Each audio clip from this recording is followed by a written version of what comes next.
receiving some sort of transmission. Routed through the main system. Routing.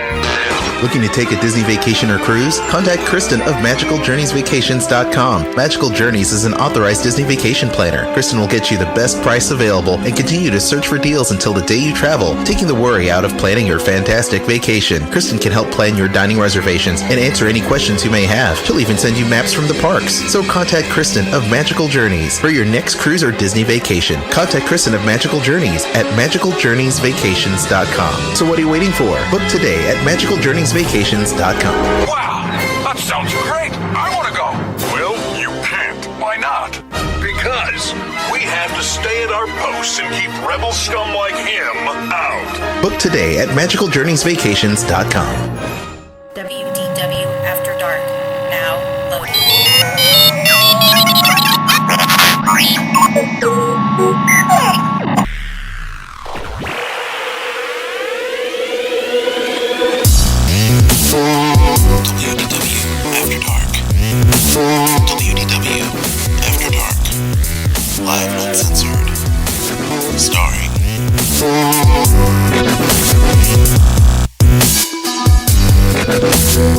Jeff Davis, Al Jonko, Kristen Hetzel, and Eric Allen. WDW After Dark is live and uncensored. Call the hotline at 410-98-WDW-AD. Follow us on Facebook at WDW After Dark Webcast and Twitter at WDW After Dark. Headline news, Disney food, video games, Marvel and Star Wars. WDW After Dark. Live and uncensored. And now prepare yourself for WDW After Dark.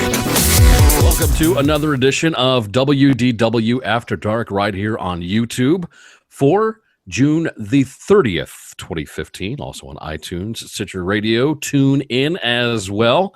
Hope you're all doing well. Jeff Davis here with you, your host for this evening. And I'm not alone. I'm not by myself. Ladies and gentlemen, it is a Dude Bro show.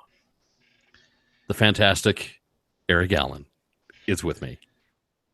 You are such a flatterer, sir. But you know what? I like that. I'll give you to the count of 1,000,006 to stop. Oh, wow. So I guess this is where I keep going? Yeah, but, hey, we do have a time limit on here. I don't have anything else. That was all. Yeah. Oh, okay. Well, yeah. Short and thanks for tuning in. Come back next week. Short and sweet. That's it, man. That's all it is, dude. No, this is what that we have referred to over the course of the show as a Woody and the Beeve show. God, we've been doing how long have we been doing After Dark, Jeff? 5 years, I guess. Since what, 2010? I think so. Since 2010 or 2011. Yeah, around that time frame. This is season 5, so yeah, 5 years. Okay, there it is. There it is. Yeah. And on occasion during those 5 years, for one reason or another, sometimes only just the two of us can do, and that makes for some good shows. It does make for some good shows, actually. There are quite a few Woody and Beeve versions. Of WDW After Dark that you can find via YouTube. Also, like I said, tune in, Stitcher Radio, iTunes, all that stuff and everything else. So, and there's probably a bunch of people watching this that have absolutely no idea why it's called Woody and the Beeve. It's the Woody and Beeve? Yes. What? Is this? Oh my God! I can't watch this. That's terrible.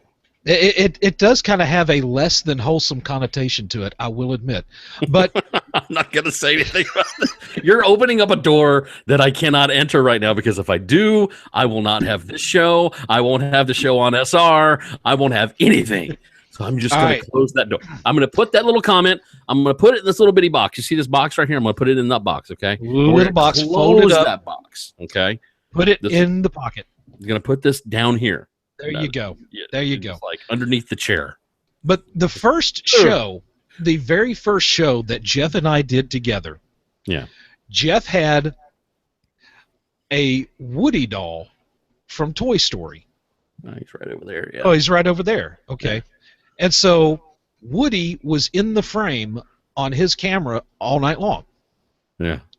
That's And right. and the whole beaver part of this came around when I was doing the credit roll for the intro, and just for grins and giggles, I just put in and Eric Allen as the beaver because it was like the last one, and it's kind of like the Leave It to Beaver credits. Well, Al John, who was splicing everything together, said, "I like that. I'm going to keep it." So Pretty much. Yeah. So I have been the beaver ever since. You have. That has been your I don't know, nickname or catch name or whatever you want to. I don't know. It just fits. Yeah, It's well, fits. there It just it is. and now it's just so natural. It's the Woody and Beef show for WDW After Dark. Yeah, so we have pulled back that curtain, ladies and gentlemen. We have given you a behind-the-scenes look at the history of WDW After Dark. And that is true. Not that we have much to show you when it comes to behind the scenes. I'll tell you that much. It's pretty simple around here. I mean, my God. We have computers, we have cameras, and we have microphones. Yes. There is your behind the scenes tour extension, director's cut of WDW After Dark. We appreciate you coming by. Next time, actually pay. No, there you go. Whatever. Okay. So, anyway. That's enough about WDW After Dark's history. Let's move on to the future. Let's move on. We've got on for tonight. Like I said, it's a Dubro show. Just the guys. The lady is out of the house, so the guys get to run everything and have a little bit of fun. Remember that WDW After Dark is live and uncensored.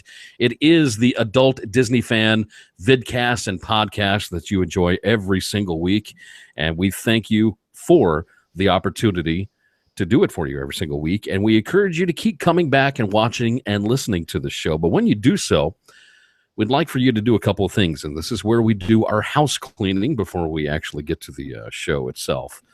We want to talk about our sponsors. Housekeeping sounds so much better than shameless plugging. It really does. Yes, because I mean that's what we're doing is shameless plugging, no doubt about that. But it just sounds to better. Yeah, it does sound better, and we do want to show recognition to those that do help us out, like Kristen Hetzel, MagicalJourneysVacations.com, the official sponsor of WDW After Dark. If you're looking for a great deal to the Disney parks, cruise line, other cruise line adventures by Disney, head over to Magical Journeys Vacations and talk to Kristen Hetzel. She'll get you started with a fantastic deal. If you're headed to see a brand new movie this summer that you think is either going to crap out or be really, really good and you need advance tickets, all you need to do is use the Fandango link on WDW After Dark. Get your advance tickets and a guaranteed seat so you don't have to wait in that line for 30 to 40 minutes for a brand new blockbuster that has just come out. Also, with Christmas on the way, yeah, it's almost July, so you want to start thinking about those gifts or birthdays, anniversaries, whatever it may be, and you're looking for a gift that is at a cheap price and you don't want to pay full price. Check out the link for Amazon. Amazon is where you need to go to get all of the great stuff that you need for your phone, your tablets, your TVs, your DVDs, your CDs, your video games, Disney Infinity, all kinds of great stuff you can find. You can even find Walt Disney World merchandise on Amazon. Use those links. It helps us out and keeps the show running for WDW After Dark. If you have any questions about those sponsors, head over to WDWAfterDark.com and click on the link for sponsors, and it'll tell you everything about it. So those are our house cleaning things that we talk about. Excuse me, burritos for lunch. Okay, so That was totally that was me. I did that. All right. It was you. I didn't do it. Okay. News. Yes, news. That's like the one thing we do here, and I had to think about it for a second. Yeah, we don't have the little news intro, so we just have to go with. Well, that's actually pretty appropriate for some of these news stories that have come out the past week. That's good. I like Yes, that. yes, and you're not it lying is. either. You're not lying. I am not. Because it's like seriously stupid, some of the stuff that we're going to cover this week on the show. I mean, some of it does make sense, some of it doesn't make sense at the same time, if you know what I mean. In a way. If you don't know what we mean, just stick around. You probably will before it's all said and done. Or just send us hate mail. Send it to Eric Allen at WDW After Dark. So, yeah, I threw that out. Why me? I'm the good guy. I'm a good. We don't have a bad guy, so I got to pick somebody. I mean, Okay. All right. You, Good guy, less than good guy. I don't know. Good guy light. you wonderful guy. Yes. Okay. All right. So we're going to talk some Disney park news first, and okay. Do I start with Disneyland simply because there's just one story to talk about and get it out of the way and be done Well, with it? it's not like getting it out of the way, but it is. Let's go ahead and talk about it because we'll be talking about Disney World a little bit longer. Yeah, and I do want to talk about it simply because it is pretty significant. Not that Disneyland isn't significant. When I say get it out of the way, for you Disneyland people, don't get mad at me for, well, he doesn't care about our park, you know. Oh, it's so just terrible. He needs to respect our park. Not the case. I mean, Respect our authority. so we're going to do the Disneyland news first. Screw you guys. I'm going to Disneyland. I'm going to go to Disneyland. I want to do something, but I can't do it. I'm just so bad. I'm like itching at the opportunity to do it. I can't do it. So anyway, Oh my God! They killed Kenny. talk about me, you son of a bitch. All right. So, all right. One of the original members of the ultra exclusive Club 33 at Disneyland has sued the theme park, claiming that his annual membership was unfairly terminated. This is really interesting. Okay. Joseph Cosgrove, 84, of Lake Forest, describes himself as one of the first 100 members of the private club that has operated in Disneyland's New Orleans Square since 1967. But he said in a lawsuit that Disneyland ended his membership after a friend auctioned charity passes that Cosgrove provided. Now, Club 33 rules forbid members from auctioning off membership passes to charities, according to the lawsuit.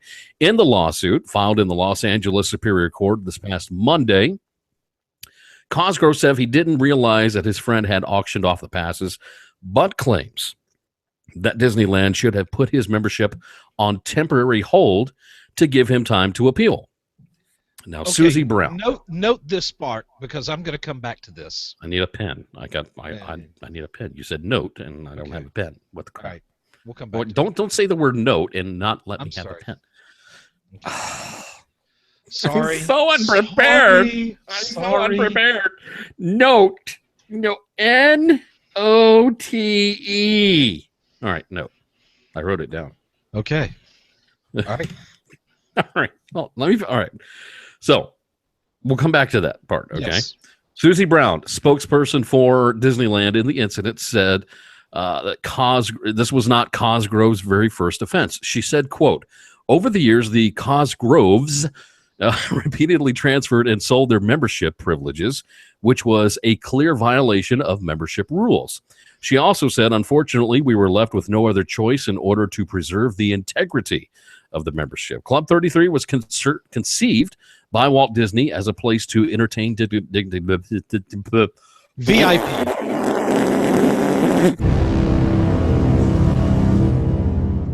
Club 33 was conceived I'm just in a googly mood by Walt Disney as a place to entertain dignitaries, investors, and other VIPs at a cost to most members of about $11,000 a year. Disney officials refused to divulge how many members are allowed into their club, but Disney experts say the waiting list is probably several years long. The club includes 2 dining halls, several adjoining areas featuring antique furniture and historic photos of Walt Disney on the wall. A change in the club's rules recently drew the irate of a lot of platinum members, but we won't talk about that.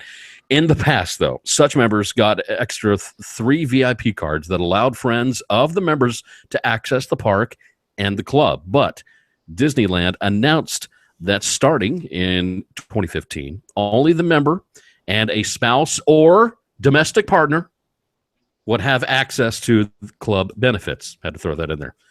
Okay. Also, the membership fee rose this year to $12,000. $12,000. I mean, this.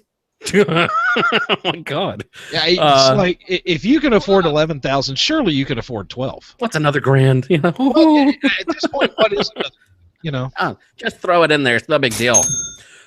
So Cosgrove, a retired public relations and marketing expert, said he is a lifetime fan of Walt Disney Company and the author of Walt Dreamer's Me, a book about Walt Disney. The lawsuit asked the court to force Disneyland to pay Cosgrove at least $100,000 for mental anguish, legal fees, and punitive damages, among other considerations. An attorney for Cosgrove, Mark Cornett, said Disney has provided no evidence that Cosgrove has previously violated the club rules. He said he doubts that the company would want to fight the lawsuit against an elderly, longtime devotee. Said, quote, he is really a huge fan of Walt Disney and Walt Disney's dream. The focus of his retired life has been yanked from him. Okay. What the crap? All right. What is this?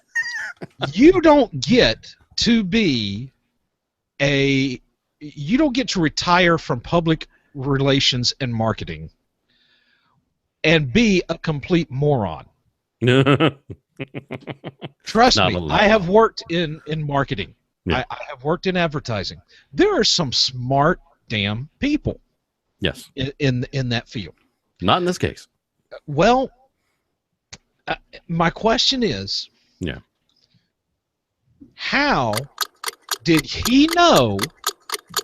How did he not know that the friend auctioned off? As rare as these charity passes should be. Yeah, they are. Definitely. They are rare. Yep. This is not like, hey, can I borrow your Burger King gift card?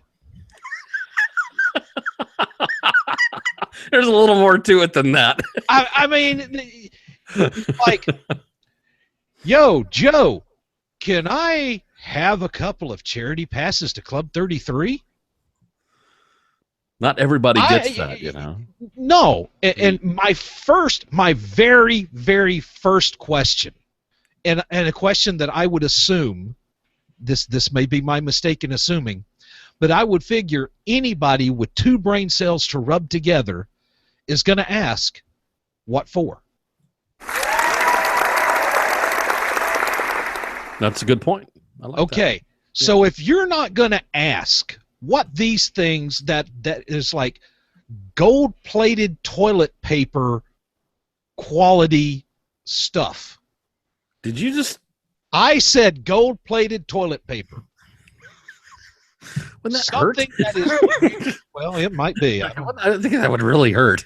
I think you'd have that healthy glow afterwards. I don't know. Oh, my God. Yeah, probably. Yeah.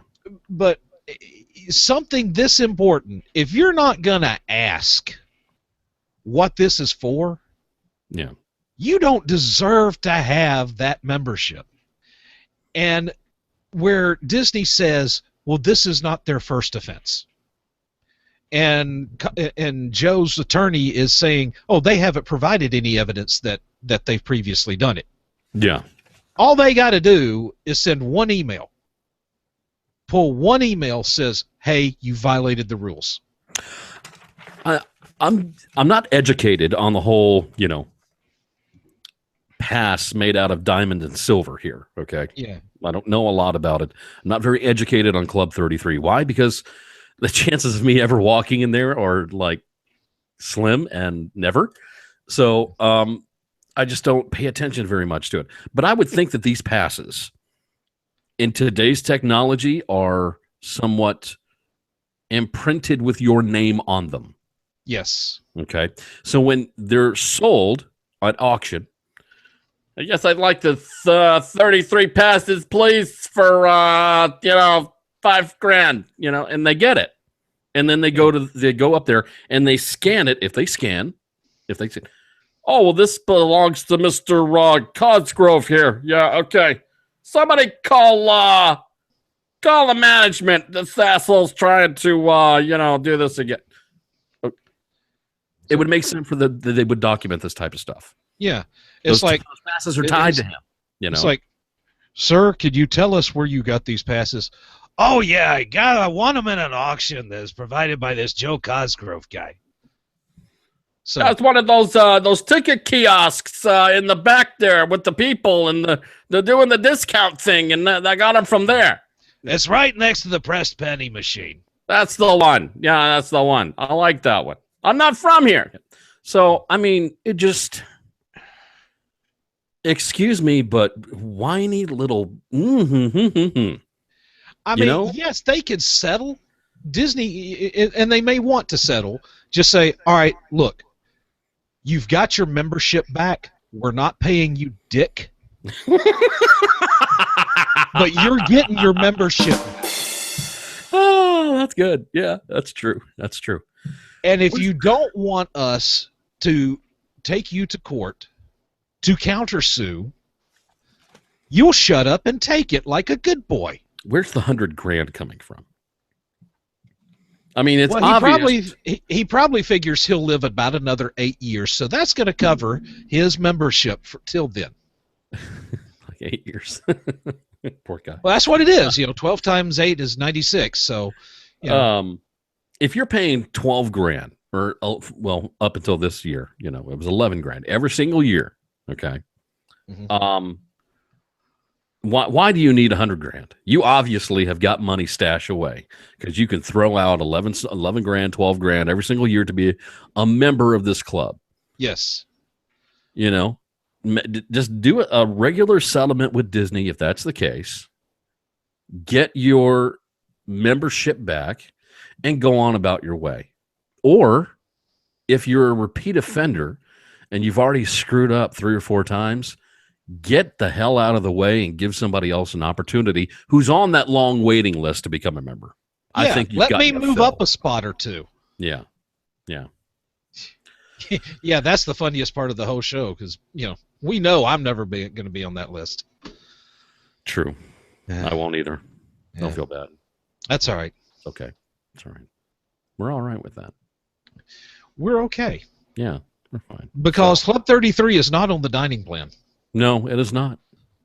And I've seen video of some of other, podcasters and vloggers, sitting down for a meal at Club 33. And it's because of who they know, So what that if it were on the Disney dining plan, would that count like what, 3 table service credits? That would be if you were staying for 5 days.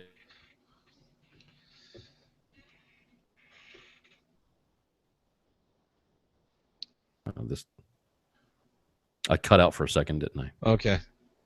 If you were staying at 5 days, yeah, would that take all your table service credits? Probably. Okay. Well, I could see that happening. Yeah. Yeah. Well, since Le Cellier went to 2 credits, it's yeah. Yeah. It's terrible. Yeah. All right. Yeah. We'll just have to wait till free dining. Ooh, be still my heart. Free dining. Oh, gee. Yeah. Been down that road before. Anyway. Hey, Joe, why don't you come down to Walt Disney World and we'll treat you to some Trails End, okay? We'll pretend it's Club 33. Oh, we'll take you the hoop-de-doo. There you go. Yeah, the hoop-de-doo. Yeah, there you go. That's a good one. Hoop-de-doo. All you can eat, all you can drink. And if you have enough, they'll get your scrawny geriatric butt up there to sing Ghost Riders in the Sky. Why doesn't Disney World have an exclusive club like this, like Club 71? I kind of wondered, what makes... I mean, yes, it's special. Walt Disney created it himself, understandable, blah, blah, blah, blah. Why don't we have something like that? I mean, I wouldn't. Not that I'd be a member of it because I probably can't afford it, but still, you know. Won't be too long, and it'll be kind of like that down there anyway. That's about the truth. Yeah, you're right there. I mean, have you seen the price increases? Yeah, they're there. Yeah, no doubt about it. Oh, golly, I don't know, man. I don't know. Let's move on. Oh, well. We've Let's do. beat this horse to death, literally. So, moving on to Disney World news, which we have a lot of. Yeah. I mean, a lot. Let's see. Selfies. Let's just start with selfie sticks. Let's start with the selfie sticks. Let's just get this out of the way right now. The selfie stick ban came into effect as of today, June the 30th, at all Walt Disney World theme parks, Disneyland included. Yeah, don't want to leave them out. And Paris and Hong Kong will follow suit tomorrow. There you go. Now, arriving at the parks as of this morning, guests were being given a multi-language flyer at the parking kiosks advising of the new rule. Just before the main entrance were signs also reminding guests of the new policy. All 4 Walt Disney World parks are included in the new policy, along with water parks and DisneyQuest. Guest relations will be on hand to tag any selfie sticks for storage during the day, with a claim ticket given to the guest for pickup upon exiting the park. Disneyland Paris, Hong Kong Disneyland will be joining the new policy, like I said, July the 1st. Now, a selfie stick is defined as an extendable pole that attaches a camera device for a self-portrait photography. They are typically extended into a few feet of length when you expand the stick. Small tripods are still allowed. Large tripods, not allowed. So those of you who like to put up these huge freaking tripods in front of Cinderella's castle to record, fireworks and everything else, those days are gone. Bye. See ya. Not gonna Get you a happen. monopod. Yeah, get a monopod. And why? Simply because somebody over at Disneyland didn't use their brain when they were on an attraction. Which was it? What was the name of the attraction? It was California Screamin'. Was it California Screamin'? Okay. It was California Screamin'. They saw a gentleman extend a selfie stick while on the attraction. Disney's policy during that time was you can use selfie sticks in the parks except on attractions. You can. That's all they asked. Don't use them on attractions, and you can still bring them in the park. But because of this one idiot, one bonehead, now nobody can use them. I will agree that this individual was a bonehead and an idiot. Yes. I don't know that he was he may have been the straw that broke the camel's back. Had to have been. But the problem is the selfie sticks had gotten out of hand. I mean, if you go online to just about any Disney group out there, and you'll hear them talking about like, well, I almost got whopped in the head because some kid had a selfie stick and wasn't watching where they were going with it, or you'll see pictures of some idiots on an attraction like Small World with the selfie stick out at full length. And they almost could knock the heads off the annoying little kid dolls. Oh, yeah. They'd be going down, the little river there, and they'd extend that sucker, and it'd be like right here in the face of the doll, right there. Yeah. Yeah, you can't do that. You can't do that. You can't do that. You damage the ride. You basically ruin the experience for others. Like, say you knocked off the little kid doll's head. Well, here comes this boat full of little kids. This was their first and probably maybe their only time. And there's a kid coming around the corner and sees the freaking headless horseman. Looks like one of Henry VIII's wives over there. Decapitated doll on Small World terrorizes child. Yes. And it's like a version of the Kingdom Keeper series. Yeah, exactly. That's good. And then the kid's traumatized. I mean, let's face it. Small World is pretty traumatic to begin with. Oh God, is it ever? It's easy to be traumatized. Y'all, that ride does not need any help. No, I mean, oh gosh, it just, and you know what really just, pisses me off at the same time is that I never had the opportunity to use a selfie stick in a Disney park. And I kind of look forward to it in a way because I vacation by myself a lot of times. Yes. And I don't have people with me. So taking pictures for me is a little hard. Yes, I know some of you right off the bat will say, well, you can always ask somebody to take a picture for you. Well, I'm not that type of person. They're enjoying their vacation. I let them enjoy their vacation. That's fine. But the thought of a selfie stick, okay, I can take pictures, the castle, Spaceship Earth, or a character or whatever. And I just wanted the opportunity to do it. And now, because of these idiots, because of these stupid people, I never get that chance. All right, when I met Krista and Aljon for Geek Media Expo up in Nashville year before last, Aljon had one, and it was using it for like broadcasting After Dark and other stuff.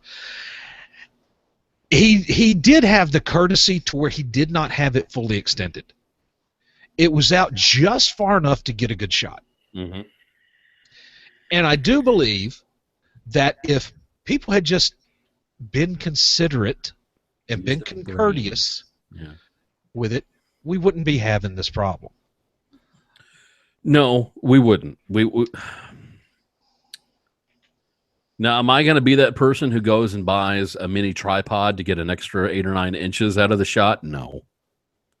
Am I the person that's going to go out and buy a monopod like you said? No. A selfie stick would have been fine. But I can't even do that now. It's just... Well, the mini tripod is not that expensive. No, it's not. It's not that expensive. But, man, is it bulky. And you could do... it. Well, if you get the right one, it's kind of like a little gooseneck thing that you can bend in all sorts of directions. Yeah. If you got that and just like grabbed hold of the legs and just angled it up to where you'd almost have a little selfie stick looking thing. But Eric, damn it, I want to use a selfie stick.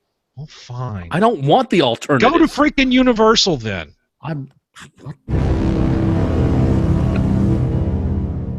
What's wrong with you? What? No. Okay. Well, let me think. Hold on. Let me think about this. Hold on. No, Okay. I don't. Yeah. All right. I don't want to. I'm sorry then, dude. I just wanted. You have been given the short end of the stick. No, I'm not, because I can't use the damn stick. I don't even get the short end. I can't even use the damn stick when it's not extended. Come on. I mean, stupid people. Stupid people, Okay, whoever's going to be listening to the podcast audio version of this is missing out on a wonderful, wonderful visual of Jeff bashing the microphone and bashing the camera with his stack of papers. I make use of my news. Hard-hitting news stories. Mainly because Jeff swings really, literally. really hard. Damn it. So, you know what, people? Don't be an idiot and try and sneak in a selfie stick into the park. It's just going to get you in trouble. And, there's a chance, that they may ask you to leave simply because you were told at the parking kiosks, they gave you information. You saw the signs as you entered the park. It was in multiple languages, so don't try and use that as an excuse unless you're blind. Why do you have a selfie stick anyway? I mean, oh, golly. Don't do it, people. Just leave them at home. Just leave them or go to Universal. If you're going to Universal for a day, as far as I know, you can still use them over there and get some great shots. But since you can't use a selfie stick, if you don't want to use a monopod, if you don't want to use a mini tripod or those little goosenecks or anything else, just simply ask someone, hey, could you please take a picture for us? And guess what? 9 times out of 10, the guests that are there at Disney World will do it for you, or a cast member will do it for you, and you'll get everybody in the shot. Okay? Yeah. It's that simple. So, moving. Yeah. Don't be that guy. I'll be that person. I'll be an idiot. So, all right, moving along. Magic of Disney Animation is going to permanently close on July the 12th. Disney has confirmed to the local news outlets and everybody else around the world that the last day of operation for the Magic of Disney Animation will be July the 12th, 2015. The official My Disney Experience app is now listing the final day of operation of the character meet and greet at the Magic of Disney Animation as July the 18th, though. It is widely, why do I always have a problem with that word? Wildly. I always say wildly. It's supposed to be widely. I don't know. Okay. It's weird. It's wildly rumored. Well, I'm sure it's been wildly rumored as well. It is widely expected that the Magic of Disney Animation attraction will be closing as part of the massive makeover project being planned for Disney's Hollywood Studios. There is no word yet on when the rest of the attractions will be closing, which includes the Animation Academy and some retail space as well. I love that Animation Academy. It's fantastic. Yeah. One Man's Dream is also expected to close around that time. And to top it all off, with that closure, some of the character meet and greets will be relocated to other areas of the park. It's expected that Mickey Mouse will be moving to the area near the studio catering area, which has previously been used as a meet and greet location for Darth Vader during Star Wars weekends. Yeah. This is a temporary location until a new meet and greet is ready over at Disney Junior. That's where we're going to put that. Minnie Mouse. Yeah. Minnie is going to be moving over to center stage in front of the Great Movie Ride. Hero and Baymax from Big Hero 6 are expected to be saying goodbye completely to Disney's Hollywood Studios, although this remains to be confirmed by Disney. We don't know if that's actually going to happen or not, but they may pop up somewhere else. Do you remember when they had characters' appearances outside of Airstream trailers? Yes. Why can't they go back to that? It doesn't look good. Yeah. I mean, well, of course, it was hearkening back to the movie set concept. See, they don't do that anymore, though. That's the thing with the and that's really why I think that. Yes, I am sad that Magic of Disney Animation is closing. Because when we would go there, back when they were actually doing animation production in that building, you could go in, you could see them working on it. We saw them working on Lilo and Stitch, saw them working on Treasure Planet, saw them working on Tarzan, I want to say Emperor's New Groove. Bunch of stuff. Yeah, it was a bunch of stuff that they were working on, but honestly, I'm surprised that this building, this quote-unquote attraction, has lasted as long as it has without there being an actual animation studio there. Well, that's what California is for. That's why they got everything out there. Yeah. That's the concept of MGM, was nice when it lasted and just kind of faded away into the distance. It did, and that's we've discussed it on this show before. I mean, it has lost its focus because when it opened, it was the magic of movies, right? The magic of Hollywood. Look up Hollywood Boulevard. It's the Hollywood of the 30s. You look down Sunset Avenue. It's the Hollywood of the 40s. You look over Willow Lake. It's the Hollywood of the 50s. Yeah, sure. But once they stopped doing production there, they were just kind of like wandering around in the desert like the children of Egypt. But here's the thing, Eric. As bad as we don't like change sometimes at the parks. Yes. And we have seen what Hollywood Studios has turned into over the years. The closure of these attractions reassures the Disney community and Walt Disney World fans that, yes, we hear you. We understand this park is not what it used to be as far as, it's what it was themed to be in the first place. So what we're doing is we're going to close down this stuff, and we've got a plan. We're starting to implement that plan now. It may take us until the new century to complete it, but we are going to actually do something. And hope that you like it. So they're moving forward. They're doing what they have to in order to move forward. And didn't they say that they were already working on a replacement experience for that? Did I read that? I want to say that I saw about it in a story, where somebody from Disney World said that. They said, work is underway on a new experience, and they will share more information on that later. Yeah. So probably so. And that area has a little bit more personal, sentimental value to me, because that area is where I tried out for Jeopardy back in 1992. Oh wow!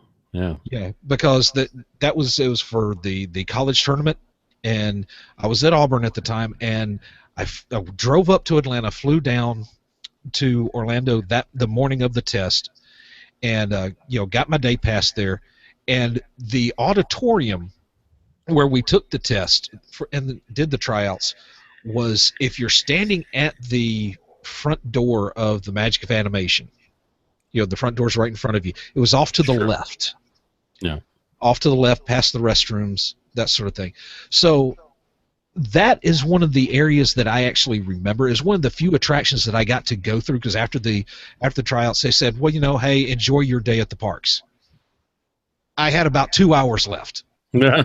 It's better than nothing. Yeah. So there you go. Yeah. So that was one of the few things that I got to do, and I'm going to be glad. I'm going to be sorry to see it go, but all I'm saying is, all this stuff that's going away over at Hollywood Studios, there better be a massive announcement regarding that park at D23. I don't know if it's going to be D23 or not, to be honest with you. I think it may be a little premature for D23. I really do, because I think they have a few more kinks they need to work on, like a few more things they got to close down. Yeah. I really believe that. So we'll wait and see. We'll be patient. We're patient for everything else, for crying out loud. I mean, that's D23's in August, right? Yeah, it's in August. Yeah. Yeah. So, I mean, we know we're going to get Star Wars details. Yes. In some form or fashion when it comes to the upcoming movie. And we may also get, details as far as park integration for Star Wars. So that could be it. That could be their big thing. But wouldn't it be awesome, just you and me, Star Wars fans, would it not be awesome if they said Disney's Hollywood Studios is getting a total makeover into a Star Wars park?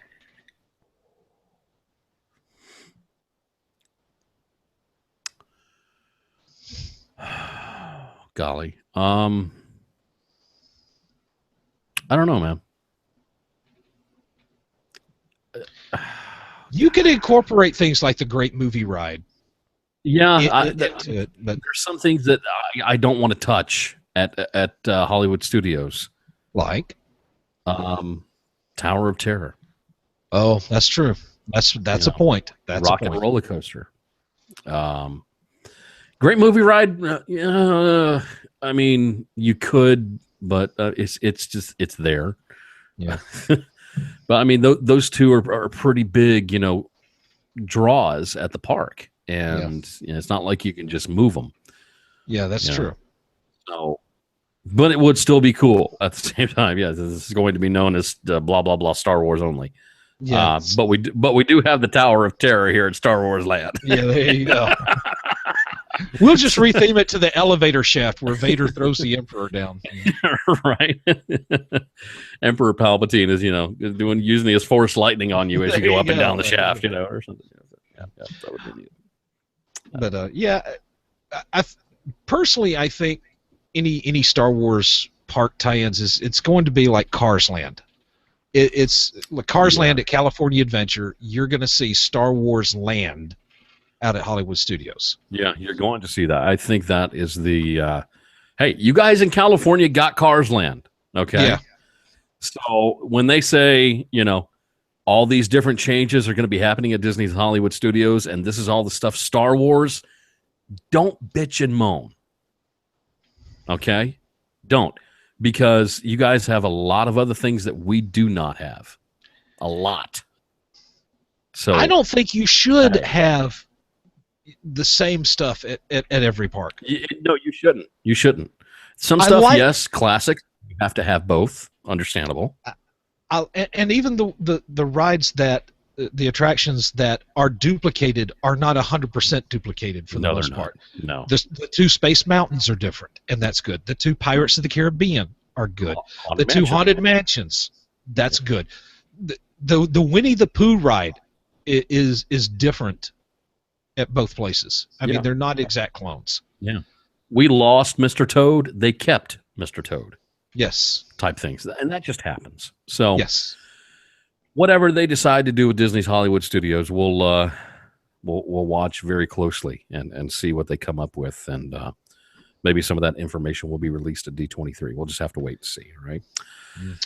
The Interventions West Corridor near the character spot in Epcot's Future World will soon be home to a new relaxation area known as D-Zone. Expect to see seating, electronic device charging stations, and a couple of food and drink carts starting early next week. The corridor has been a very popular spot for guests to cool off in, but lack of seating has left people sitting on the floor. I know the exact spot that they're talking about because I went in there many times to charge a phone or just get off my feet a little bit. But the D-Zone relaxation area concept began at the Magic Kingdom with the introduction of the Fantasyland Tangled restroom area and the Big Top area in Storybook Circus. The idea is for people to have a space to cool down, charge all those important devices that they bring with them, and to take a break from some of the hustle and the bustle that you experience while you're in the park. And the fact that it's in an AC area just excites the crap out of me,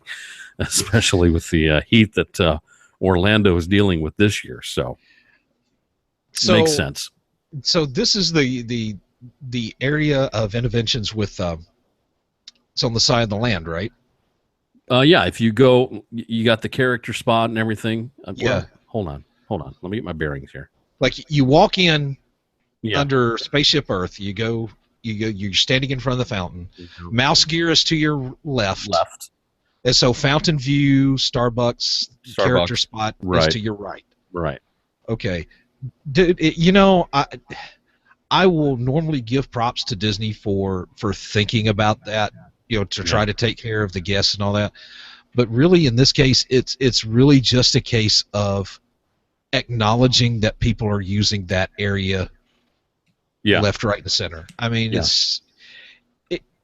all it has ever been for quite a while now, since all of the Communicore changes were made into Interventions years ago, that has just been a vacant hallway is what it has been.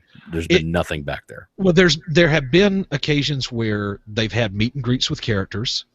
Yeah. There have been occasions where they've had temporary displays, like going on with like Food and Wine or Flower and Garden. That's also there's like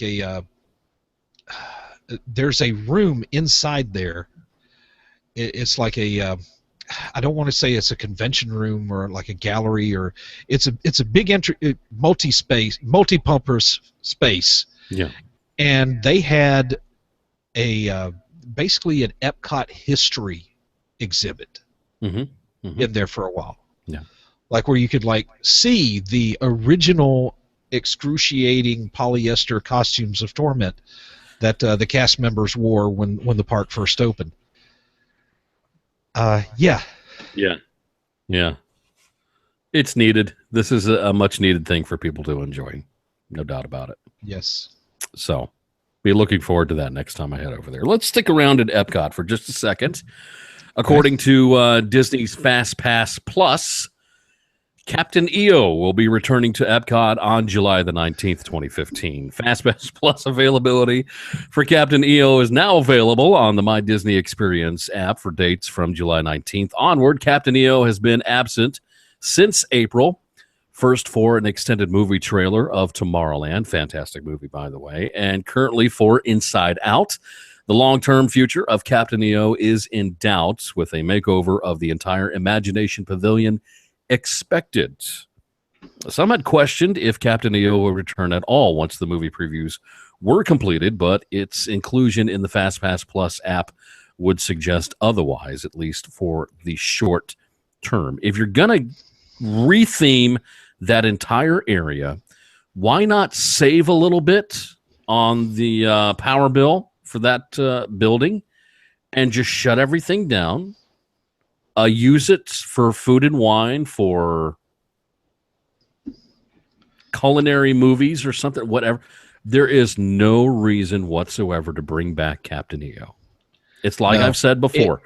I want that footage of Captain EO to be put in a crate, just like the Ark was in Indiana Jones, and I want it to go into the archives way in the back, and I want it to stay there until the end of time. Period. Captain EO, we totally agree on this. Captain EO was old and dated when it was taken away the first time. It was great when it lasted. It was great when it came out. Okay, Yeah. It was great when it came out. Loved it when it came out, but it got old fast. Yeah.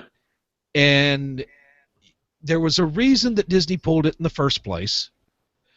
So when Michael Jackson unfortunately passed away, there was this wave of nostalgia. And all right, this is coming from the same person who has campaigned for years to bring back Horizons.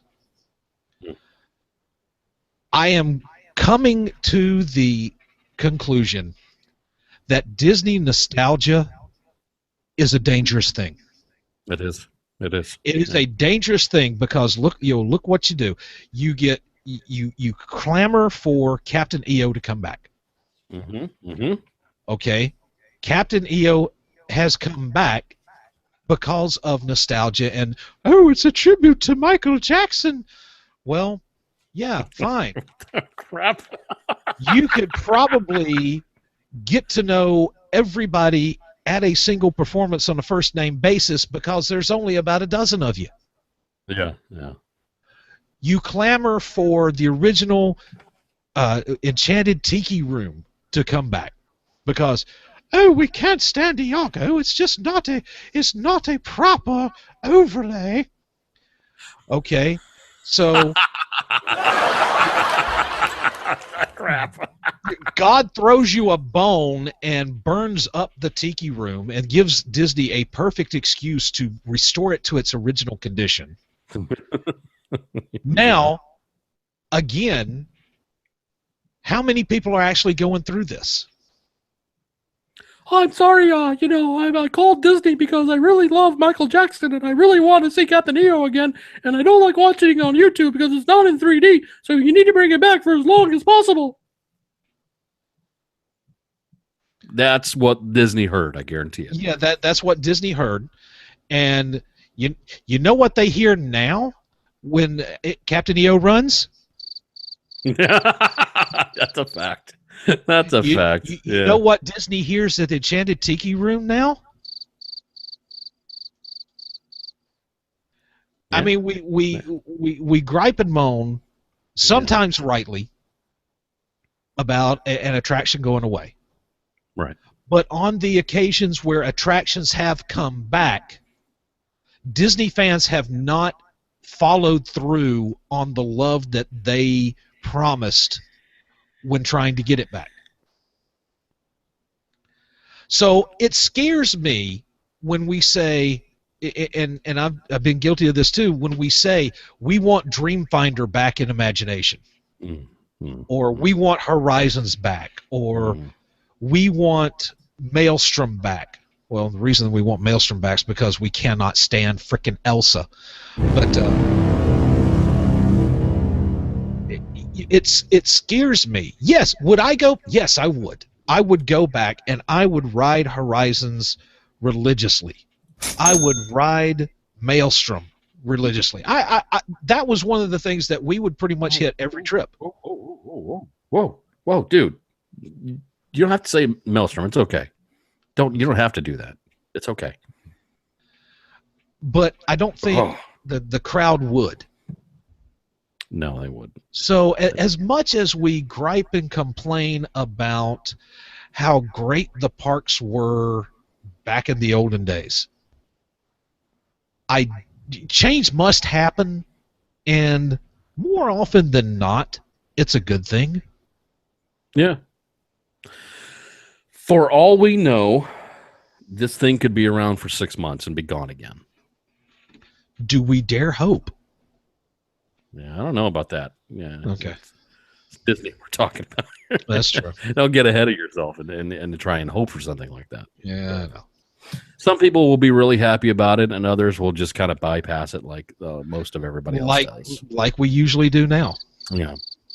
I mean, it's a nice opportunity to get in out of the elements and enjoy some air conditioning and sit down in a nice, comfortable seat. It is a nice theater. It's themed fantastically. Some great music there in the pre-show area. It is a good watch. Captain EO is a longtime favorite, no doubt about it. It is a good watch. Michael Jackson, one of the greatest entertainers of all time. Living and breathing there at Epcot for so many years through Captain EO. So it makes a lot of people happy. But Disney, they just flat out don't have any ideas right now as to what they want to do with the area. So instead of leaving it vacant and stuff like that, they're just going to throw it back in there. And, well, that's just the way it is. I will agree with you that having Captain EO in there is better than having nothing at all. Yeah, pretty much. Pretty much. It's because you don't want it to be one of those structures that just sits there and doesn't have anybody going in and out of it. I mean, that's just Wonders of life. only used for certain things, no doubt about it. Food and wine and the International Flower and Garden Festival. Or Odyssey.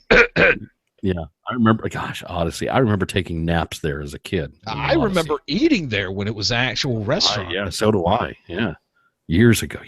Gosh, crazy stuff. So, Yes. you want to go see Captain EO? Do it. We won't think badly of you, but eventually it does have to go. So, all right, moving on real fast. Late last week, Disney announced the continuation of military discounts through December 2015.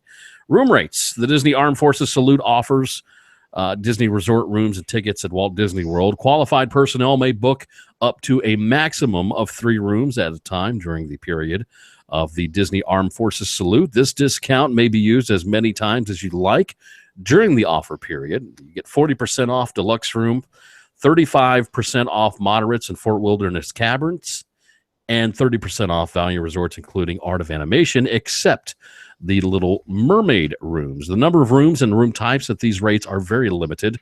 The resort discount may be used up to and including December 23rd, 2015. Also, eligible service members can purchase 4-day Park Hopper passes for $177 until December 20th, 2015. Tickets can be purchased through December the 17th of this year. Eligible service members are limited to purchasing no more than 12 Disney military promotional tickets. So, enjoy that, guys.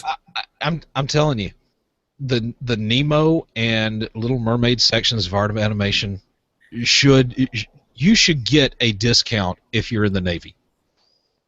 Yeah, that's a good point. I never thought of that. There you go. I never thought of that. Oh, yeah, that's cool. I think the Navy should get additional discount. Yeah, they should. Just for those. They should. Now, for those, I don't know what the other branches would.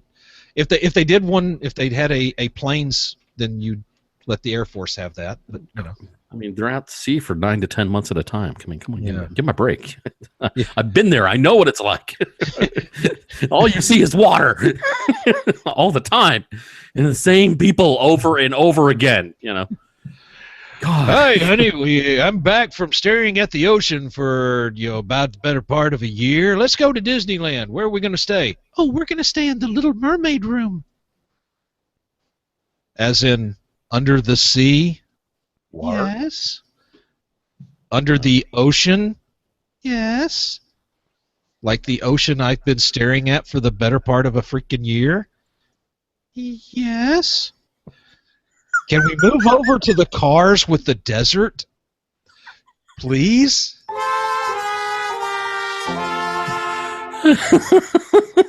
That's about the truth. But don't get me wrong, though. Okay, and I can tell you this from experience. You may come back off deployment. You know, you've been gone for X amount of months and everything else. You've been looking at water. Yeah, you hit ports and everything. You get to get off the ship and everything, stuff like that. But I'll tell you this: you come home from your deployment and everything's great. You're sitting down with kids. Your wife looks, or her husband looks at you and says, "Honey, we are going on a cruise. We're good with that."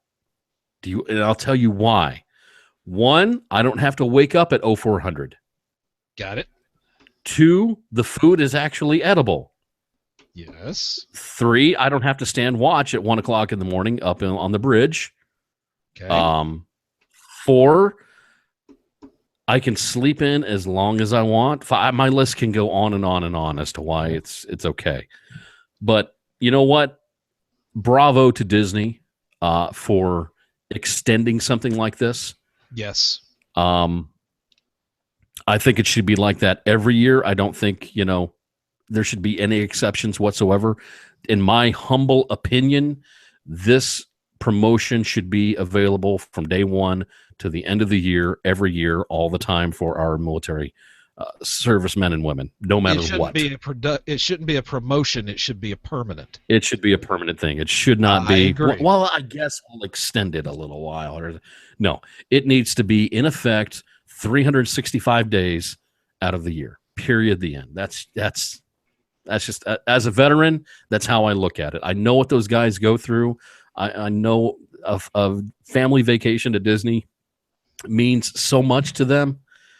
As insignificant as others may look at it, it means the world to them. And to have discounts like that makes it easier for them too. So, oh yeah, it's wonderful that they're doing that for them. And I applaud Disney for that. I definitely do. 100%.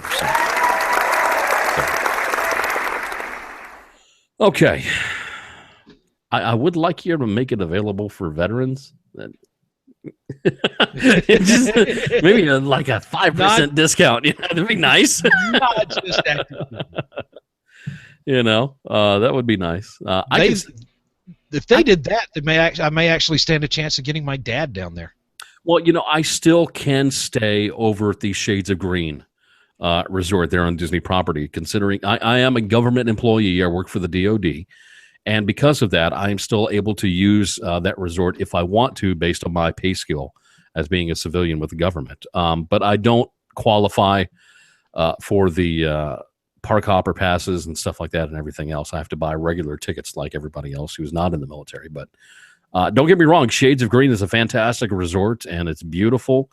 And they treat their people really nice, and it's a great location and everything. So if you are active duty or your DOD or anything else, make use of it.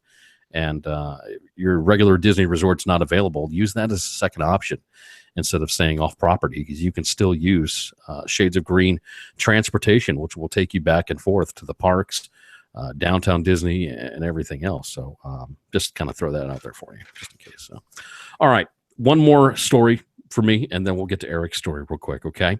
There are some changes to the Magic Your Way plans for 2016. If you're looking to book a Disney Magic Your Way package for next year, you should know that Disney changed a number of the package offerings by adding and removing what a customer receives when they book the package, as well as how and when a package is booked.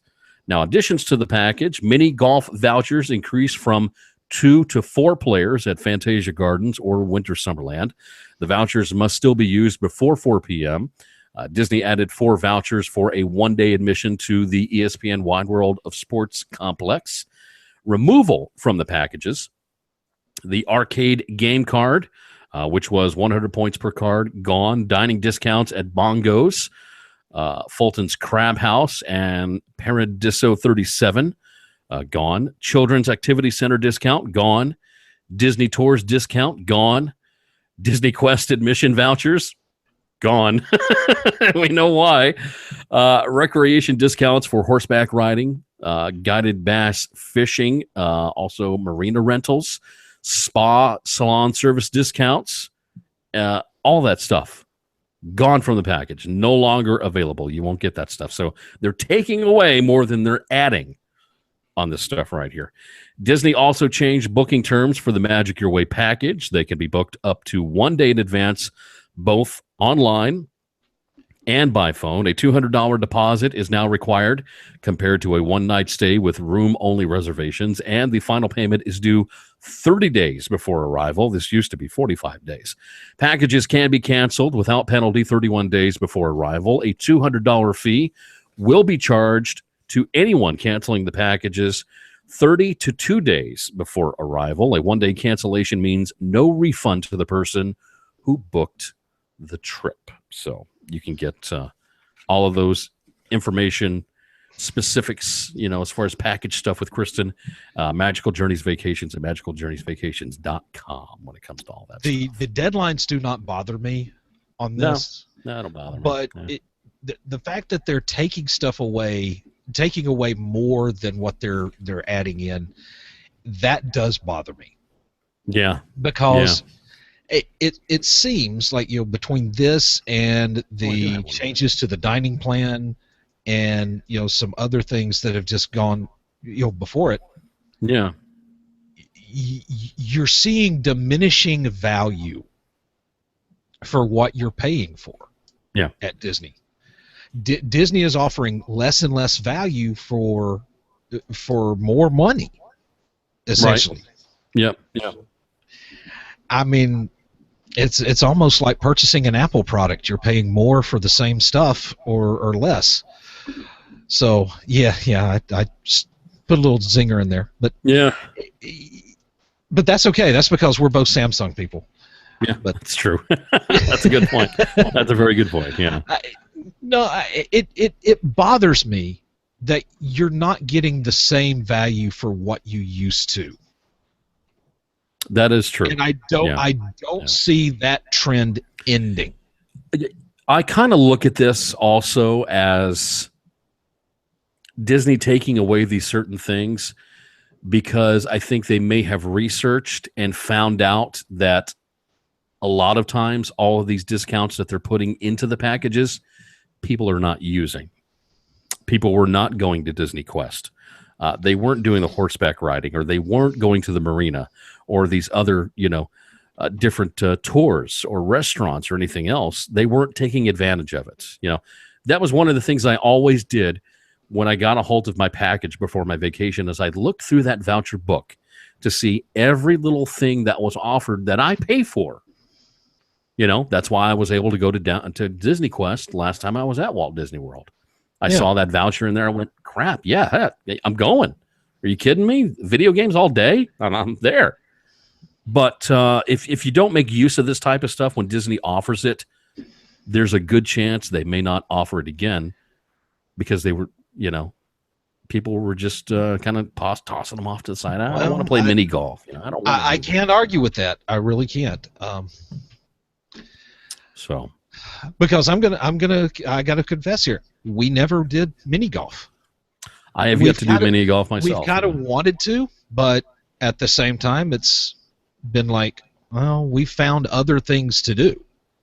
Well, you know what? You still have the opportunity. It goes from 2 players to 4 players, and they added 4 vouchers for one-day admission at ESPN, which I will definitely take advantage of next time I'm there. Oh, yeah.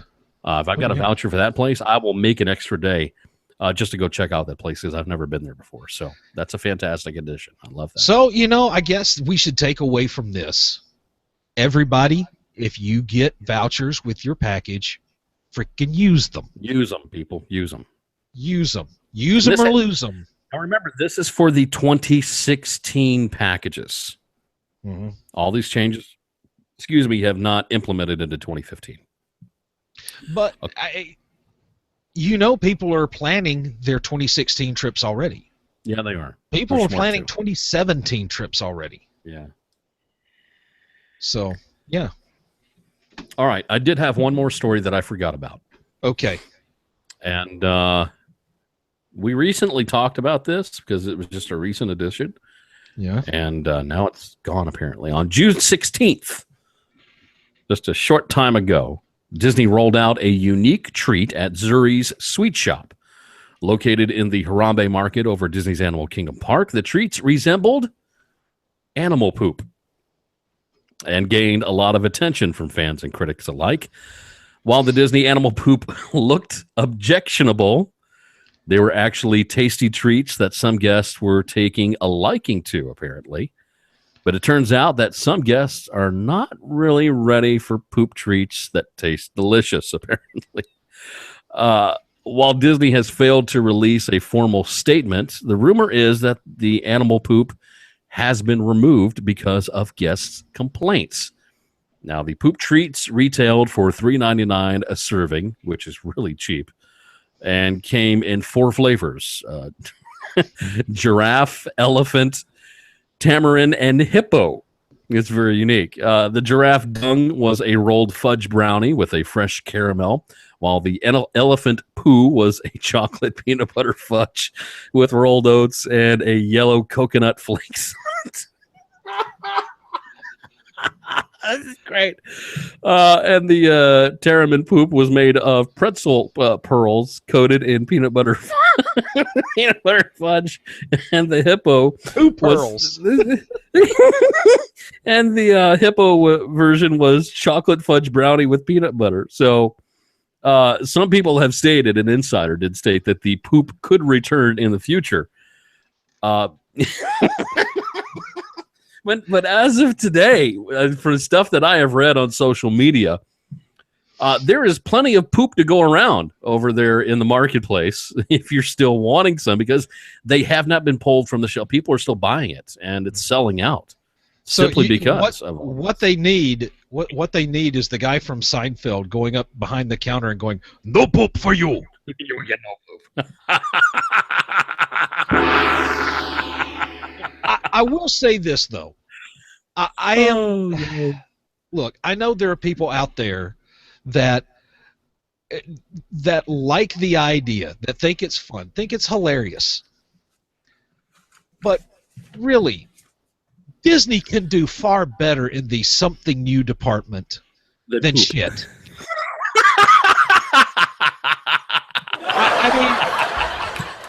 I went. You know, my son had. My son had Bible school, vacation Bible school, a couple of weeks ago, and it was like a camping thing. And one of the snacks that they served was like chocolate-covered raisins or almond stuff, and it was called bear poop. Okay. I understand that. That's the kind of stuff. Yeah, this is kid humor. They'll think it's funny. Ha ha! I'm eating bear poop. Ha ha ha ha ha ha. Okay. Yeah. Yeah. But at the same time, let's just put this in perspective. We use cute words like poo and poop, dookie. It's like, oh, let's eat some dookie. But at the same time, if Disney came out, of course they're not going to do it. It's like, hey, you want to eat an elephant turd? Hey, you want some fecal matter? It's tasty. Look, no parent could ever say to me that they have not done the poopy talk with their baby. I know. You know, when they make the first poopy, oh, you made the poopy. Oh, look at the poopy. Oh, we got to clean the poopy and everything. People joke about it, and it's just the thing, you know? Yeah. It's just, it's not real poop. I know it's not real poop, but let me ask you this. Jeff. Yeah. You like lemonade, right? I love lemonade. You like Mountain Dew, right? I love Mountain Dew. What if you went into this sweet shop and they handed you a thing of lemonade and it was in a bottle marked elephant pee? I'll take the 2-liter of camel piss over there, please. That to me, I mean, you put this in a different term. Then people have a problem. And people have a problem with it, but they don't realize this is the exact same concept. Yeah, you're right. You're basically trying to make shit look cute. Basically, yeah. So, that's right. And really, if eating fake animal feces qualifies as a highlight of your Disney vacation, I'm going to pray for you. Listen, put aside the fact that it looks like poo, okay? Okay. And just let me describe to you what each one sounds like. Okay, serious. No. Seriously, the ingredients sound wonderful. Let me just go through it again. Okay, I won't use the other terms in the story. Okay. Okay. The first one, rolled fudge brownie with a fresh caramel. Sounds good, right? Yes. The next one was chocolate peanut butter fudge with rolled oats, yellow coconut flakes on top. Sounds good. Yes, Love it does. The next one was made up of pretzel pearls coated in peanut butter fudge. Oh my God! Right? Are you serious? Yes. Wow. Yes. Wow. Yes. The last one, chocolate fudge brownie with peanut butter. I'm sorry, I eat that all the time. But And here's the because thing. you throw a certain word in front of it, I can't eat that. Oh God. It's because it's supposed to look and be something else. Crap. If you put this out there and say it's pretzel pearls and peanut butter fudge, Yeah. we're going to eat that stuff up. Oh yeah. But you are putting in a connotation. You are purposefully directing somebody's thoughts, somebody's mental images of what comes out of the south bend of a northbound hippo. I mean, Disney can do better than that. If you want to have these treats out there, fine. If you want to, have these. If you want to sell these, they'll sell. But don't brand it as animal shit. It's like this video that I reposted on Facebook the other day. Yes. It was a hippo coming out of the pool. Yes. And it was supposedly the longest hippo fart in, history. And it wasn't just sound and fury. No, it was not. I mean, the tail did the whole thing and everything just kind of sprayed all over the place. And then let's say you watch that video in your room. You're staying over there with the Contemporary and everyone, oh, that's funny, and blah, blah. You head over to Animal Kingdom and you see what's on that menu up there and go, I can't eat that. Exactly. That video. Exactly. Was the branding wrong? I think so. I think it was. I think it was. Now, I understand that some folks over in Africa, they will eat the actual poop. Yes, they will. Like that's a survival skill. It's a survival skill to do stuff like that. I can't speak to the tamarin or the giraffe or the hippo, but the elephants, their digestive system is so inefficient that a lot of the stuff that comes out has not been digested. That's right. So I think this was one of those ideas that sounded better in the conference room than in the gift shop. They got a good laugh when they thought of this idea. It's a great gag for themed parties. Sure. Like, say, if you want to grab everybody that bring them over to the house, sit them down, watch reruns of the Crocodile Hunter, and you want to have these as themed snacks. Yeah. Great idea. Sure. You're inviting millions of people to come in, and you're charging them about the same price as a Starbucks cup of coffee. Sure. $3.99. Not $3.99. Not so good an idea. No. They have a unique opportunity here to bring back these great tasting, I'm guessing, snacks for everybody to enjoy, but in a different way. Yes. With different branding to them. Yes. Instead of they want to give them African names like Mbuni Muni. It's like that's a good one. Yeah. It's like, oh, hey, ma'am, can I have some of that Mbuni Buni? You don't think anything else in your head when you say that. You're like, no, I'd try it. Yeah, definitely. Let me have it. Yeah. But it just wasn't the greatest idea for Disney. No, not the greatest idea. No, and it's interesting to see the reaction to this rumor that they're being pulled. Yeah. because people are going, well, why can't people just not complain about everything? Or, I was excited about doing this, and now I won't have the chance to because somebody had made a lame complaint. It's not like you have to tell your child when you buy it and they ask, well, what is this? Oh, this is elephant poo. You don't have to say that. Say, this is a brownie, or this is pretzels with peanut butter. Or you don't have to tell them the actual name of it. I mean, my God, people are so critical. You know, it just, something else that is taken away from me now. First, it's selfie sticks. Now I can't eat poo. And here's the thing: it's like this. It's a bunch of crap. You've heard the commentary before that, Disney could put its logo on a pile of poo and people would buy it. Well, now we have honest proof. It's there. It's literally, it was there, and people were buying it. And if you put this over at Target, people's not going to buy it. No. This wouldn't last. This wouldn't last 2 days at a place like a Target or a Publix or a Whole Foods or somewhere like that. But you slap the Disney logo on it, and people go, I can't wait! Only 18 more months till my trip! I can't wait to eat fake poo! I'm going to pray for you, lady. But here's the thing.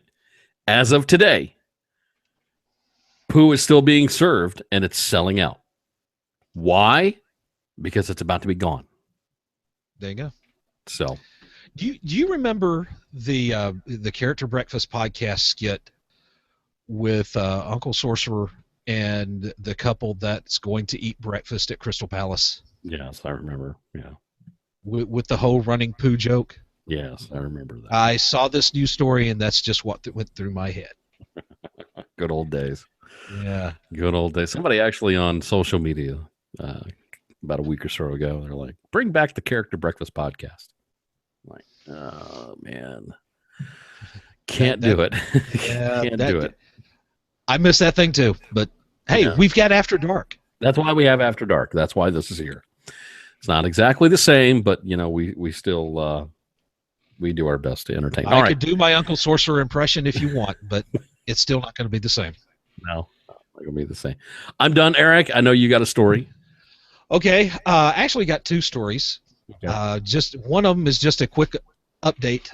In case you didn't know, Disney Infinity 3.0 coming out on. Whoa! Careful. Disney Infinity coming out August 23rd. And we got Star Wars tie-ins. Oh, that's Star Wars tie-ins. There are going to be two Star Wars play sets. One called Twilight of the Republic, got a Clone Wars feel with it, and you're going to have Anakin Skywalker, Ahsoka Tano, Darth Maul. You're going to have the Rise Against the Empire, which covers the original trilogy. In the starter pack, Twilight of the Republic playset, you've got Anakin and Ahsoka. Rise Against the Empire playset, you've got Luke and Leia. For single character packs, you can have Han, Obi-Wan, Vader, Darth Maul, Boba Fett, Yoda, and Chewbacca. You've got Star Wars Rebels sets, figures, Ezra, Kanan, Sabine, and Zeb. You've got the Inside Out playset with joy, anger, sadness, disgust, and fear. The joy and anger come with the playset. You got to get the others separately. You've got Hulkbuster, Iron Man, and Ultron from Avengers Age of Ultron. No word on whether or not that's going to be a playset or just toy box. You're going to have Mickey Mouse and Minnie Mouse. That's definitely toy box material there. You've got Sam and Korra from Tron Legacy.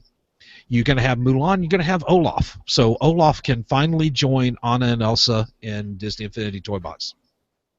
Okay. It's going to be out for Windows, PlayStation 3, PlayStation 4, Xbox 360, Xbox One, Wii U, Android, and iOS. So on that, August 23rd. So I got to start buying again. The other one, which is also video games related, First we had selfie sticks, then we had our magic of animation. Now we've got DisneyQuest. DisneyQuest is going the way of the selfie stick. DisneyQuest will close next year to make way for the NBA experience.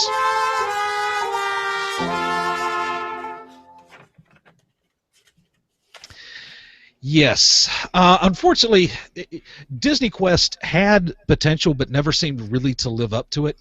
It was originally planned to be a worldwide chain of 20 locations. All of them, 5 stories, virtual reality, tons of arcades. Yep. Well, it didn't. It didn't, and unfortunately, it's not just a failure on Disney's part. It really, the arcade in general it's been squeezed out of existence for the most part, because you've got Xbox, you've got PlayStation, you've got computers, you've got smartphone apps, you've got tablets. So you don't have to go to an arcade to get your gaming fix in. But what if they reimagined the concept like Dave and Buster's did, which is an extremely popular chain? Yes. Would it have made a difference?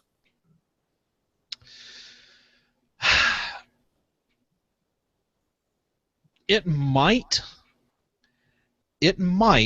but I don't know, because this was definitely it was focused on the video game, whereas Right. they would have to pretty much take the focus off the video games entirely to it's the emphasis, rather. You still the have emphasis, it. yes, integrated in the correct way. Yes. I mean, imagine it as this. Select popular current arcade-style games that everybody is loving and enjoying, like the brand new, Star Wars game Right, that right. you can currently do, with a dining option and also character meet and greet. Integration into a park instead of just downtown Disney. And give it a real unique experience, like Dave and Buster's. Okay. All right. I'm going to throw an alternative version out there for you. Okay. Okay. Now, a lot of the popular stuff was not necessarily the arcade games, but the stuff that you could only do there. Most importantly, Cyberspace Mountain. Yeah. Where you could design your own roller coaster and then go ride it in a simulator. Mm-hmm. The Escape Alien Encounter, XS Tech, basically it was a video game tie-in to the old Alien Encounter in Tomorrowland. Mm-hmm. Mm-hmm. Okay. And like virtual Jungle Cruise, virtual Pirates of the Caribbean. That was a great attraction. Okay. Yeah. All right. Now, let's think about Epcot. Innovations West. Okay. Was it West? Yes, it was West. Yeah. It's just shut down. What if you took the most popular attractions from DisneyQuest and moved it over there?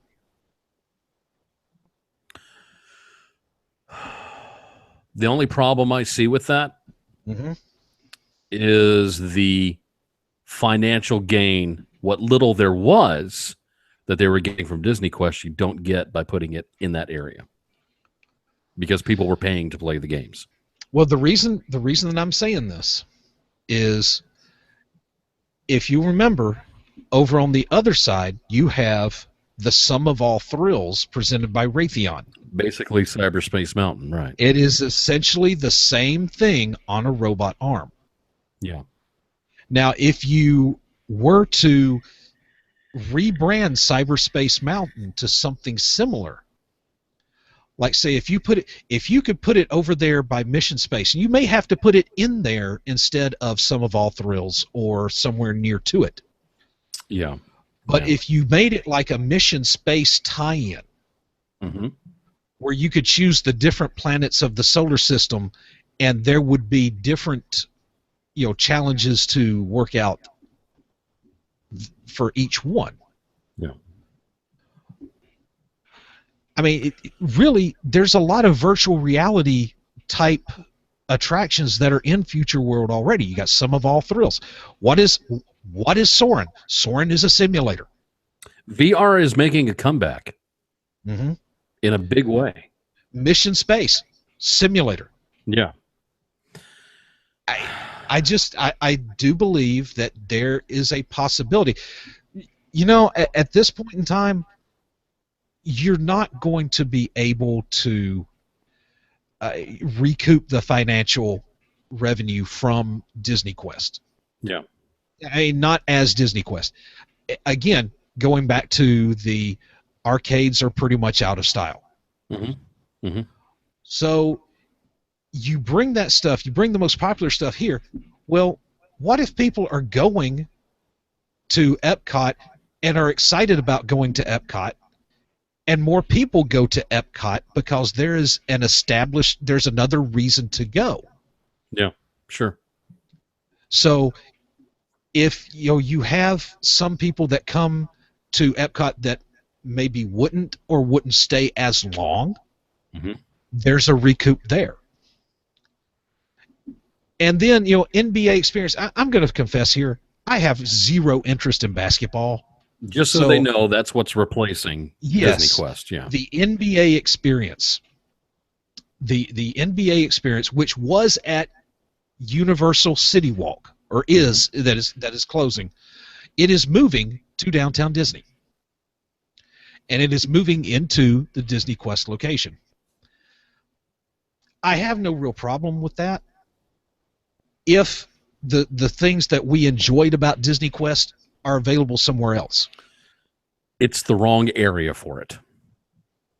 The whole Disney Springs concept as to what they're trying to turn this area into, the NBA experience has zero to do with it, I think. It's just not, I just don't But think it fits. that's going to be down there right next to La Nuba and House of Blues. Yeah. Yeah. I mean, so that area really wouldn't have much to do with Disney Springs anyway. It's the sports version of Planet Hollywood. Yes, basically is essentially. what it is. That's all it is. Mm-hmm. There's nothing that extravagant about the NBA experience. You'll have your basketball courts where you can, 3-point shoots and, memorabilia and sports NBA jerseys and signed this and signed that. And, it's a glorified sports version of Planet Hollywood. Which has to do with It's a movies. Hard Rock Cafe with a 3-point line. Exactly. Not to diss Hard Rock Cafe, not to diss Planet Hollywood. But it's the same. It's the same premise. It is. I don't know, Eric. But until it closes, you could still go. I mean, it's almost $50 to get in. Yeah. And so that's why I'm thinking, if a couple of people show up that or stay longer in Epcot than normally would, then there's your recoup. Well, Eric, this goes right back to those vouchers that you get in your packages when you stay at the resorts. You got a voucher to get you in there to enjoy a full day at DisneyQuest, and people didn't take advantage of it. So what happens? We did though. I'm telling you, we did. We had the premium annual passes that got us in to DisneyQuest and to the. Of course, we weren't using vouchers, but that's because we had already paid for it in advance. But me and my son, that's what we would go do, while his mama would go and hit the outlet malls. Yeah. So that was a good afternoon's job for us. So yeah, I mean, it would help if more people used it. it would help if they could keep it more current. It would. It would. Because, I mean, if you go and you do that escape virtual reality machine, where it is the Alien Encounter tie-in, that the graphics are kind of old, Yeah, because the system is kind of old. I also fault Disney at the same time for not updating that place the way it should have been. Yeah. And integrated with other unique experiences that you cannot experience on a game console. Like You know?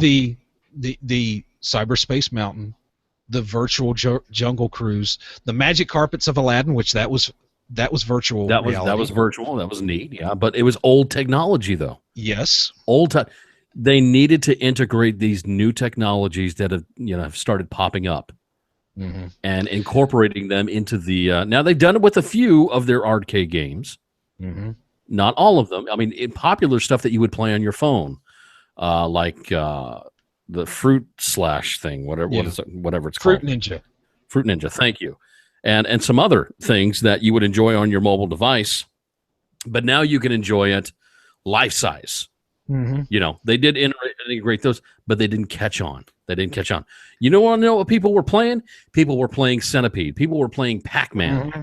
You know, all these classic arcade games that you can't find anymore. Those are the type of things people were looking at, but they didn't introduce new things for people to get interested in the first place. And that was another reason why attendance and admission to that place just dropped off.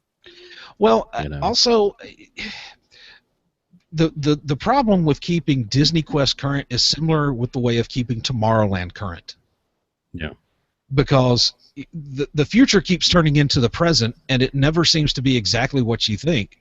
And it's a constant thing. Yeah, yeah. And so I can see where they would want to, where they would balk at the continual expense of upgrading. But at the same time, I'm sad to see this go. I am too. I really am. Am I going to go to the NBA experience? Maybe, maybe not. I think if there were more unique food offerings at the ESPN complex, it would have been a great fit over there. Yeah. Perfect. Absolutely perfect. But they really don't have dining, type experiences over there at that complex. It's all about the sports, experience. But it would have been a fantastic fit for it. But just Disney did not see it that way, unfortunately. Unfortunately. So, too bad. Too bad, man.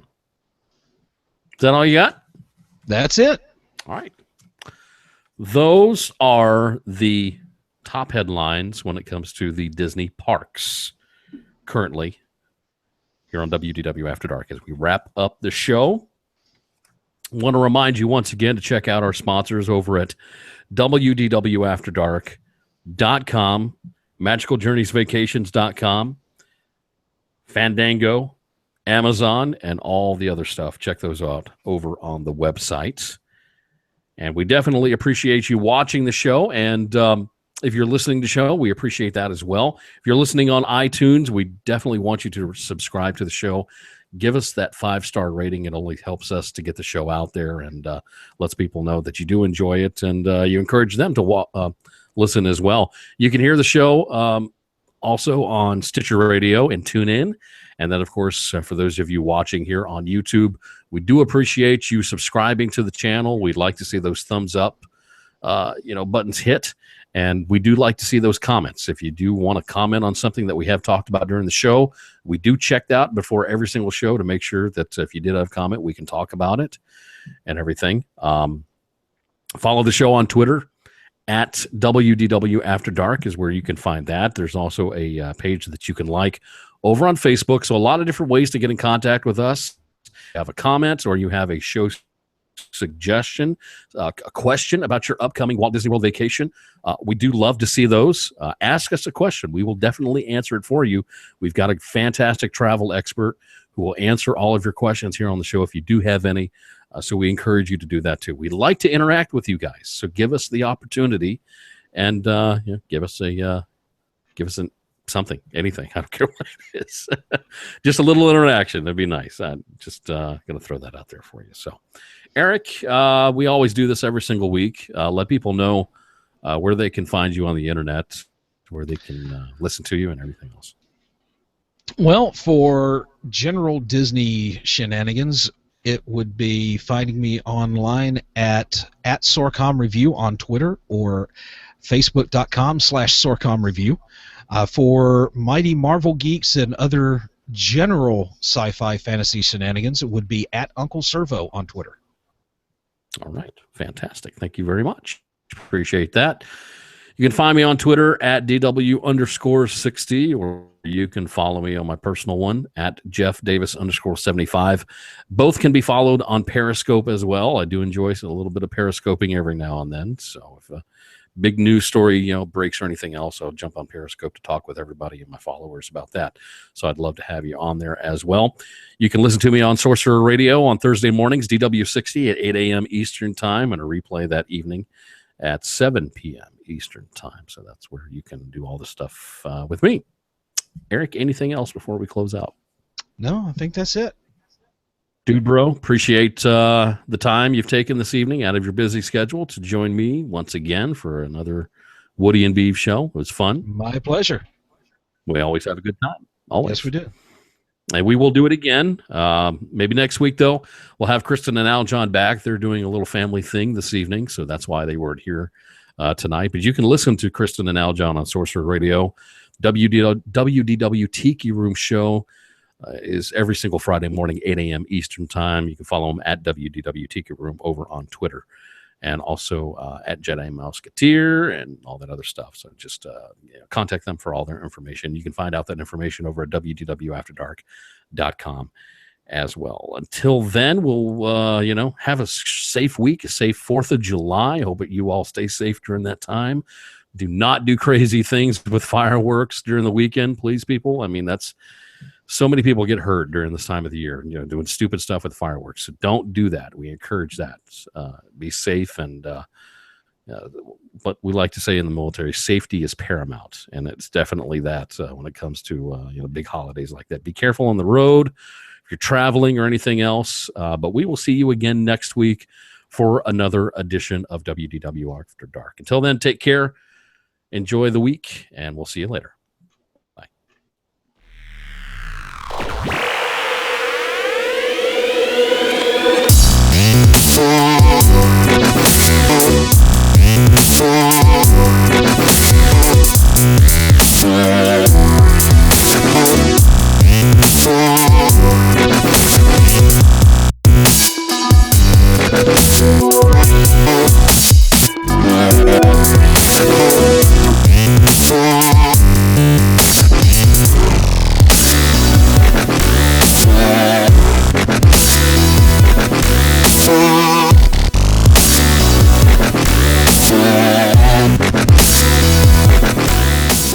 Crisis for the geek kind. Top geek officials admit they underestimated the hipsters' defense capability. Join the geek revolution and save the galaxy. Geeks from all over the globe are joining up to fight for the future. They're doing their part. Are you? Want to know more? Join Weeby Geeks and the Geek Revolution and save the world. Service guarantees citizenship. Listen to Weeby Geeks podcast on iTunes and Stitcher, or online at WeebyGeeks.net.